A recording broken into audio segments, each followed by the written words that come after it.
Hey guys, it's Daniel from ValveTech, and the Scout has some crafty secondaries at his disposal compared to a lot of the other mercs. As a matter of fact, I'd argue out of all the classes, he has some of the most diverse secondary options, and what you choose can completely switch the type of Scout you are in play, and what your role is going to be. So today I thought we'd look at what the modern day Scout secondaries have to offer, and which ones are viable and which ones can, well, use a patch or two. Before we start this video, if you could first off leave a like after you're done watching and go follow me on my Twitter, I'd greatly appreciate it. I've been trying to promote my Twitter a bit more because I've noticed just leaving it at the bottom of my description really isn't a good way to promote my Twitter. So go follow me over there. I'm trying to be more active on there, you know, so you can kind of see what I'm up to. Also, if you could please consider subscribing to this channel, I'd greatly appreciate it. One more thing is to also tap that bell if you do subscribe, so you never miss a notification when I upload. Without wasting any more of your time though, let's hop right into the countdown. So, coming in our number 7 spot, we have the Criticola, a purple-based soda that grants mini crits to the Scout for a full 8 seconds. You'll notice a common trend throughout this list of Scout weapons that were annoying to fight against and got nerfed into oblivion because, to be honest, a lot of Scout's weapons have just been nerfed to the ground, and that's why this is in the particulars at the bottom of the list. Now, the Criticola, pre-Jungle Inferno, would have honestly secured at least one of the top 3 spots, as it allowed you not only to do mini crits, but move even faster than the base speed, and only made you take 10% more damage while active. The marks for death on the weapon would only expire after the 8 seconds wore off. This soda used to be an awesome option for the Scout, as he had 8 seconds of raw mini crit damage with little to no penalty, and with the added speed it made him extremely lethal, and honestly a little too good. However, in typical TF team fashion, they saw all the complaints around this drink and thought the best solution was to nerf it to the ground. Nowadays, the weapon marks you for death after the first bullet you fire for 5 seconds, and the timer resets after each shot fired, meaning you are basically marked for death the entire time you have mini crits. Furthermore, the speed buff was removed, so you can't even dodge the mini crit damage most of the time if you're going against other hit scan classes such as other Scouts or NGs. Now, I rarely see any competent Scout using it, and those who I usually see running it run at me, Mr. Meat Shot, and then die to one rocket. Yeah, well, rest in peace, Criticola. You will probably not be missed, but yeah, probably by every Scout main ever, you know, yeah. You were good, son, real good. Maybe even the best. With all the downsides this weapon offers, I really just have to put this thing at the bottom of the list. It really isn't the same utility it just was back in the day. You remember my Sandman Cleaver combo video? No? Well, go watch it, link in the description. So, coming in at number 6, we have the Flying Guillotine, or the Cleaver as most people call it. Back in the day, this thing was insane when paired with the infamous Sandman, and allowed you to basically one-shot every class but the Heavy, because nobody can match against Heavy. With the stat allowing you to crit stun enemies, this meant all you had to do was launch a ball from the Sandman and then follow it up with the Cleaver, and you were basically good to go. Well, here in the present day, that...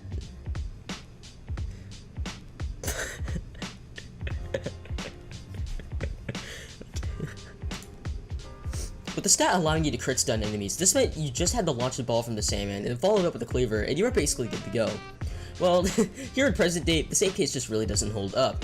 You see, it wasn't directly nerfed in Jungle Inferno, rather indirectly caught in the crossfire. When the Sandman got nerfed for removing its ability to stun other players, the Cleaver got its crit on stun stat removed.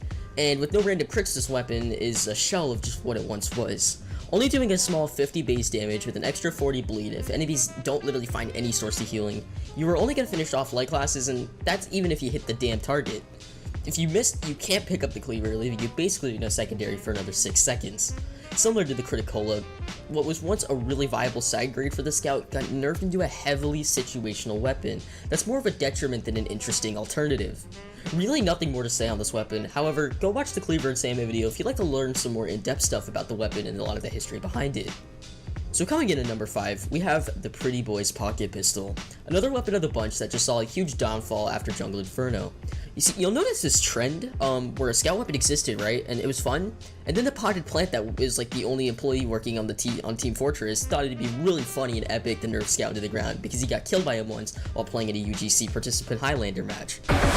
Stupid potted piece of shit. So what does the Pretty Boy's Pocket Pistol do for the Scout? Well, it does a lot less for him than you'd expect. This pistol fires even faster than stock, roughly 15%, and gives you 3 health for every shot you hit. Now, on paper, this sounds great, but like every stupid gun for Scout in game, it handles about as well as the item server. While its only downside being a minus 25% clip, it almost seems like a direct upgrade from stock, and while you would have been right with this thing's old stats, this weapon used to allow the scout to take no fall damage, and he would get up to 5 health back per shot. The risk was well worth the reward this weapon had to offer.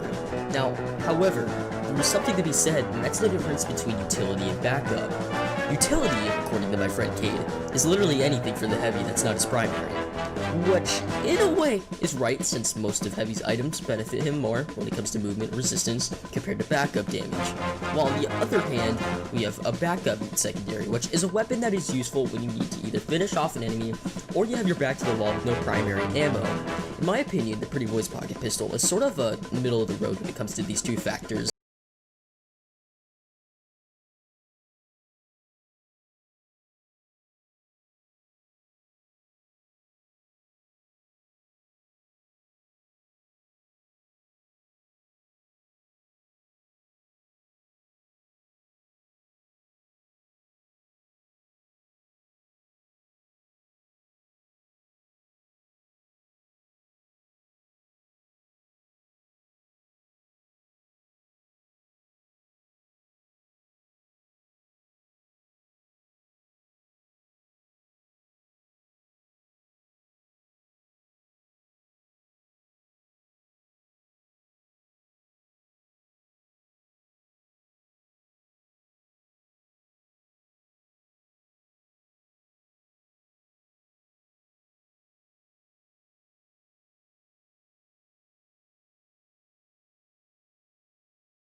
I know this might come as a surprise to some of you, but hear me out because I'll get into the number 1 spot later. Honestly, it was a tie between stock and Mad Milk, and I have my reasons for why I put the stock pistol at second. It is the most reliable backup damage the Scout has to offer of any of his secondaries. It works really well with weapons such as the Force of Nature or Soda Popper. It has good damage and a good clip size with no downsides, making it extremely popular among Scouts both casual and competitive. I myself rarely use anything outside the pistol as it's really dominant, and honestly, it's meta and competitive because our number 1 spot got banned. So, I particularly find this pistol saving my ass when fighting classes with bigger health pools such as Soldier or Heavy, as sometimes I don't have enough ammo in my primary to finish them off, and that's where the pistol really shines. Actually, it just saves my ass regardless of the class I'm playing against, including Engineers. I know the stigma is that NG hard counters Scout, at least when he's got a sentry gun set up, but the pistol's long-range capabilities really allow him to take down a lot of the NG's buildings, including the sentry gun, which adds to the reasons why this weapon is just so powerful for the Scout. If you are interested at all in becoming a pro Scout, you better start using the pistol, because once you learn to get good with this thing, man, people better look out. Really, I have nothing else to say about the pistol, and I have a lot more to talk about our number 1 spot, so let's get right into it. So coming in our number 1 spot, and an item I'm going to be making a video on in the future, we have the Mad Milk. This infamous, questionable white substance in a jar, or container with a piece of mutated bread, can be used in a multiple amount of ways that is honestly extremely overpowered in my opinion. When thrown on enemies, any damage done except fire restores 60% of the damage done into health for the attacker, meaning any player on your team, including yourself, can benefit from this. The Scout especially can really benefit from this, as he can easily get up in frontline class's face without any penalties such as Heavier Soldier, where he would probably die otherwise. Similar to Jarate, you can spot out cloak spies for a duration and also extinguish yourself and teammates. With a 20-second recharge time, you can send out a reliable amount of milk downrange. I mean, holy crap, tell me those stats are not overpowered. And there's literally no downsides to this item besides the obvious fact that you have no gun. There is a reason this thing was banned from competitive, and that's because it is way too good of a utility and team support weapon. I have more to say about this weapon, but I think I'll save it for when I make a full in-depth video on it, because honestly, the implications of this gun is insane. I personally think it deserves a top spot. I mean, so does the pistol, but I thought I'd make things interesting by not making stock first again like the last episode with this primaries. Well guys, I think that about does it for me. I don't think greatly thank you for watching this video, and if you could leave a like if you enjoyed, I'd greatly appreciate it. Also, if you did happen to enjoy this video or any of my other content, if you consider subbing to the channel and hitting that bell so you never miss an upload from me, I'd be very grateful. Also, don't forget to follow me on Twitter, and other than that guys, thank you for watching, and as always, thank you, and have a good day.